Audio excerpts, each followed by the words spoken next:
All right, and we are back to talk about the Oklahoma Sooners and what is going on the recruiting trail.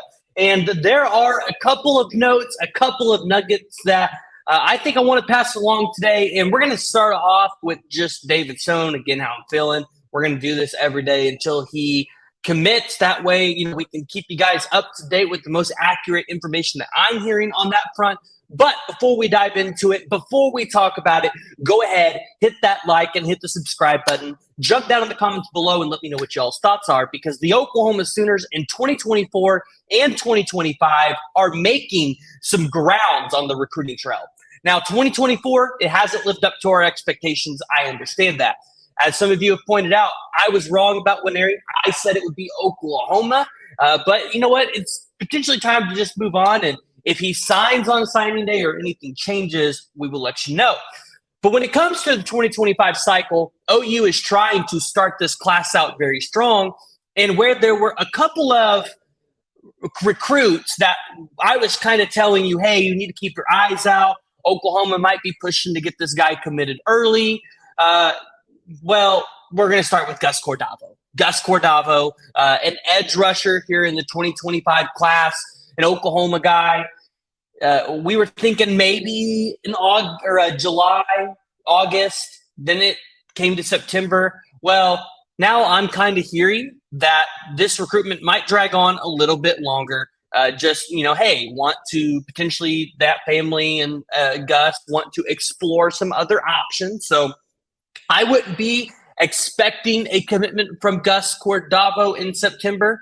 Now, would it shock me to see him commit in September or October or a time like that? No, it wouldn't shock me. But from what it sounds like Gus is going to take a couple visits during this upcoming season and kind of see what some of these other schools have in terms of just what Oklahoma has, where, he was at the Sooners under the Stars, and it seems like Oklahoma made grounds there. Another 2025 prospect that I would really keep your eyes on is Landon Rink. Former 4-star, now a 3-star defensive lineman out of Cypress, Texas. We've had him here on the podcast. We had an interview, and we talked about his relations to the Texas Longhorns, because there's been a lot of feeling that, hey, Landon Rink might be trending that direction. That might be a place for him. And I don't think, if I remember correctly, no, he does. He actually has 2 predictions in favor of Texas, one by Jordan Scruggs. I hope I said that right, from Horns 247, and Hank South also from 247. But it does sound like Todd Bates and the staff are making grounds with Landon Rink, the 6'2", 270-pound defensive lineman. And it's definitely something that I would keep my eye on if I'm an Oklahoma Sooner fan. But as far as 2025 updates go, I'm still waiting on a couple people to get back to me. So we'll save some of those updates for a later video. We do have an interview coming out with Kamori Moore. So I'm excited to have you guys be able to see that and learn more about Kamori Moore and his commitment. We recorded that. We might end up having to re-record a couple things, but we'll get that out to you guys here soon. So let's shift focus back to 2024. 2024, the most talked about prospect probably in all of this class for Oklahoma, and a guy that's about to come up with this commitment on August 26th, David Stone. So I know there's probably been a lot of confusion in the comments about what I have said on previous videos about David Stone in Miami, but then Oklahoma, and I'm going to set the record straight here. I think Miami's trending in this recruitment. And what I mean by trending is they're moving in the right direction. That does not mean that I think Miami just straight out leaves Oklahoma for David Stone. I feel like when you read between the lines, you see all of the unofficial visits that he's taken, potentially even more than that. Being from the state of Oklahoma and loving Oklahoma football, you read between the lines and go, that kid's going to be a Sooner, right? So I think Miami's trending. I think Miami could potentially land a kid. It wouldn't shock me if he committed to Miami. But as of right now, I'm sticking with Oklahoma. Now, if you guys follow me on Instagram, you guys have noticed I've started actually posting my predictions on Instagram, and I'll probably do those the day before the commitment. That way we can get a solid info. I don't like flipping predictions back and forth officially. So if you guys follow me on Instagram at the PG Show _ college or CFB, which stands for college football, you guys can find me on there. You guys will see my predictions the day before that player commits. And yeah, we'll be able to do this for you guys. But David Stone, trending Miami. I still think Oklahoma. If anything changes, I'll let you know, but no new news today. Additionally, talking to Michael Boganowski's dad, looks like this recruitment might drag out just a little bit longer. So not exactly sure what Oklahoma is going to do at the safety position on the recruiting trail. Because personally, in my opinion, if this recruitment is going to drag out long as we think it's going to, I feel like Oklahoma is potentially going to have to start looking in other directions and maybe start applying some pressure to Michael to actually be able to commit, because you don't want to get left in a position where maybe you're not able to take the guy you want and then you don't have anybody that you really want. I mean, I know you got Jaden Harding, you got Michael Patterson-McDonald, but with what you would be losing in that room, you're going to want to be able to replenish it with some talent. So a name that maybe I would keep an eye out for, or two names that I would keep an eye out for that Oklahoma was in for early in the recruitment. I know they haven't stopped recruiting. Aaron Flowers, the 4-star safety out of Forney, Texas. If you guys remember, we made a whole video on this because it looked like he was going to commit to USC and it was going to be an OU USC battle. We were telling you, hey, USC is going to get this commitment. Oregon came in last minute, got that commitment from Aaron Flowers. That's potentially one that you need to keep an eye on if for some reason they can get back into that recruitment. Additionally, the 5-star safety, Xavier Filsamy. That was a recruitment where it seemed like they were in really good position to land him, and just for what things were, they kind of had fallen off. He wasn't a 5-star at the time. He's actually risen into 5-star status.